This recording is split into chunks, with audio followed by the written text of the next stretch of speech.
The government of Rwanda has declared war on churches and mosques in Rwanda.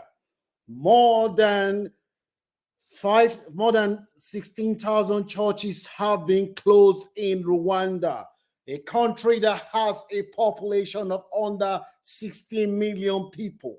The government of Rwanda passed a law a few years ago that said churches and mosques must meet certain standards before they can operate in the country. I want to know what your views are, whether you think it is right for the government of Rwanda to be regulating churches and mosques. The government of Rwanda has set three conditions that must be met before any church or mosque can operate in the country.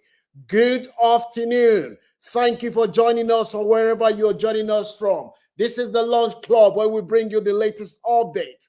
The government of Rwanda, an East African country that unfortunately suffered genocide many years ago, the government has said they do not want to have churches that do not meet certain standards. Mind you, this country is 96% Christian, with Catholic accounting for 40% of the population of Rwanda, while 21% of its population is Pentecostal, 12% 7 Days Adventist, and 4% other church bodies, while only 4% of the citizen of Rwanda is Muslim. I want you to start leaving your comments in the comment section. Do you think it's something that other African countries should implement? The government of Rwanda said before any church can operate in Rwanda, the church must pass. The first thing is health and safety requirement. That means that the church must have a health and safety requirement. They must also have soundproof, which means that when you are inside the church, you do not make noise to disturb others. There has to abide by the noise pollution. You have to make sure that the church or mosque has toilet and other facilities, and you have to be able to carry out health and safety fire drill frequently. Do you think this is the right move for the government of Rwanda? Do you think other African country needs to follow? Start leaving your comment in the comment section. The government said they are not attacking religion. What they are trying to do is to make sure they stop the proliferation of churches and mosques in Rwanda. Paul Kagame, the president of the country, was quoted, and I said that Rwanda has more churches than factory. The country has more churches than education center, that cannot be allowed to continue. Do you think the president of Rwanda is right that there has to be a control in the numbers of church? In Rwanda, before you set up a church, you must have a minimum of BSc in theology. You must be someone who is educated and you have your qualification before you can set up a church. And your church must be legally registered, and the church must make sure that they know the name of all the people that are behind the church. And one thing that the government of Rwanda has also introduced is to make sure that before you can have a church in Rwanda, you must be someone that do not have any criminal record. If you have been convicted for any crime, you will not be able to become a pastor or an imam. I want to know what your views are. Do you think that this is a right move, that you cannot be a pastor in any country without having a minimum of university degree? Do you think that we need to make sure that the people that carries themselves as pastors, that they have certain level of education? There is also a debate in Rwanda right now where the government is saying that before you operate as a pastor in that church, you must have another job. Do you think this is the right move for other countries to follow? The president of Rwanda said, and I quote, that this is not an attack on places of worship. What they are trying to do is to keep their people safe, make sure that places of worship is got the tranquility, and to make sure that the people that lead these churches and mosques in Rwanda, they are people of integrity, people without criminal record. I want to know what your views are. It's very, very important. Do you think that this is a good move, that at least African countries should have standard to regulate pastors? Do you think that pastors in Africa should have some level of basic education? And do you think that we should have churches in areas where they are not disturbing neighbors? Do you think that it is right to have one street, as some people have said, in Nigeria, where you have more than 5 or 6 churches in one street alone? Do you think that it is fair for the churches to be holding their vigil at night while disturbing other people in a residential area? Do you think that this is something that is fair? Do you think that you need to have some level of education to be able to become pastors? I know some people who have the callings, who do not have the level of education required, who do not have BSc, but they say they have the callings. Do you think that those kind of people should be exempted when it comes to issuing licenses? Do you think that the government should have the role in issuing licenses in determining who should be a pastor and who should not be a pastor? This is something that I want to know what your views are. As I said before, in Rwanda, you have to make sure that your place of worship, you pass what they call infrastructural development, that you have the right toilet, you have the right numbers of chairs. If you have a church that is licensed, for example, to accommodate, say, 5,000 people, you cannot just overnight start taking 10,000 people. And if, God forbid, there is an outbreak of fire, a lot of people will die. So I want to know what your views are. I can see somebody said they totally agree that yes, pastors should be trained and have this.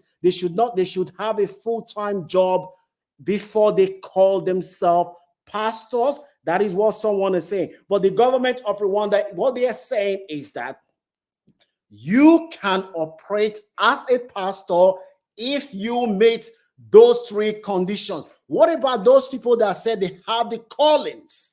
They have the spiritual calling to become man of God or men of God, but they are not educated. I know there are some churches in Nigeria where the pastors are not educated, but they claim to have the callings. Do you think like a country like Nigeria should have that? There is a debate in Nigeria right now that pastors should start paying tax. Do you think that is a valid argument that we should be making, that pastors should start paying tax? We're not here to criticize any pastors. We're just bringing you the latest update for Rwanda, where the government of Rwanda has made it very clear that you cannot operate as a pastor or imam in Rwanda if you do not have a minimum of university degree. The government also said that you must have license, that your premises meet health and safety requirement, and you also have the proper documentation from the government before you can start practicing as a pastor.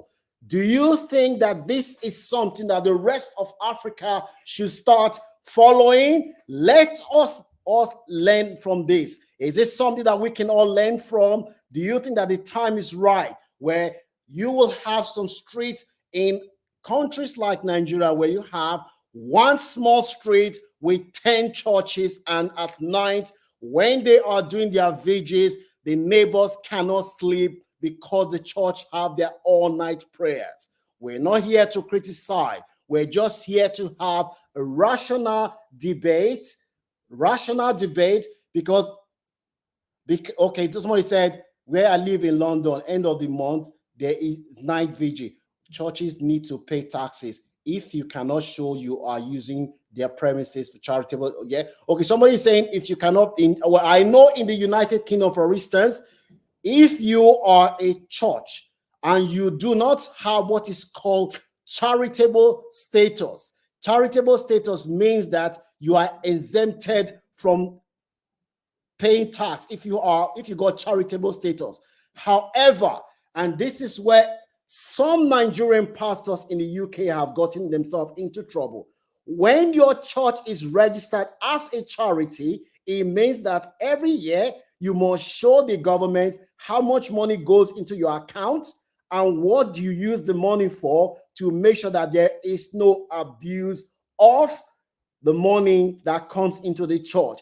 Do you think that this is something that Nigerians and other African countries should emulate? For instance, if you have a church where someone claims to be the pastor, the people that attend that church, they have a right to know how much money goes into the church and how much money doesn't leave the church. I used to attend Church of England, and I used to be one of their executive in the church I used to attend in England. And I know that as part of the executive, when I used to attend meeting, we know how much is in the bank. We know how much gets used to pay bills, and everything is very transparent. We all know. Do you guys think that this is something that we can copy? We are not here to criticize churches. All we are saying is that there should be transparency, because the house of God doesn't belong to one man or one woman. Every member that attend that church or mosque should be a stakeholder. And if you are a stakeholder,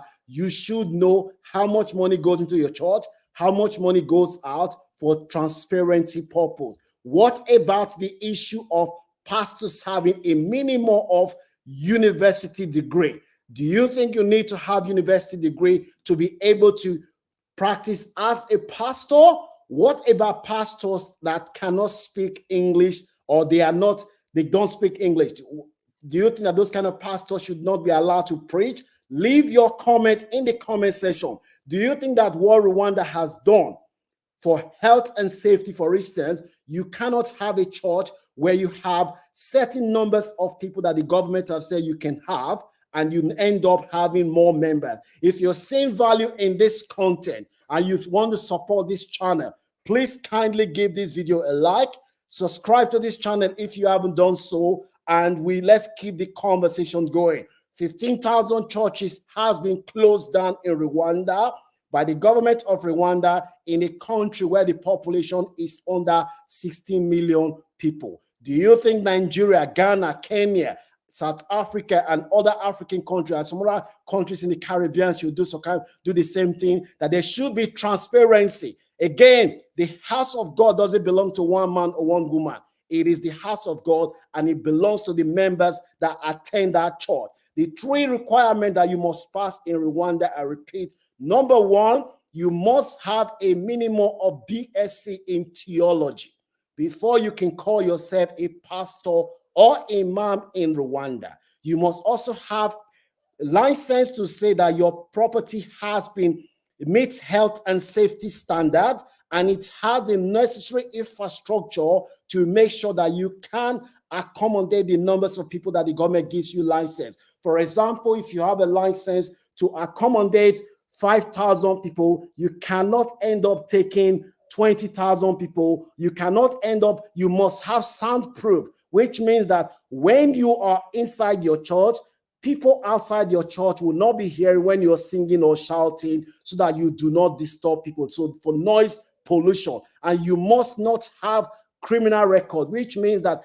as a pastor or imam, you have not committed any crime in the past for you to be able to practice. This is a debate that we can continue to have. Should Nigeria and other African countries start this? And should Nigerian government start taxing churches? Like in UK, if you are a church, you've got charitable status, you will not be paying tax, but you must declare to the government what goes in and what comes out of your account. So this is a very interesting conversation. Let us keep the conversation going. We have to continue to educate ourselves, and this is why we are starting this conversation today. Don't forget to share this content with anyone that you know will benefit. You can support this channel by subscribing and giving this video a like. Let us continue to follow. Nigeria do not play close to Rwanda. Well, we are not saying, well, the question we are asking Angela is it right to have a church in Nigeria that has a premises that can only accommodate 2,000 people, but they end up having 6,000 people, not enough toilets. When they hold their night vigil, the neighbors, they disturb the neighbors. There's no soundproof. There's no health and safety. Is it fair? Is it time for us to start thinking as matured, civilized people? These are the conversations that we can't supposed to continue to have. Don't forget to give this video a like. Don't forget to share the video with anyone that you think will benefit. Show your love and support to this channel by subscribing. I'll see you guys soon. God bless.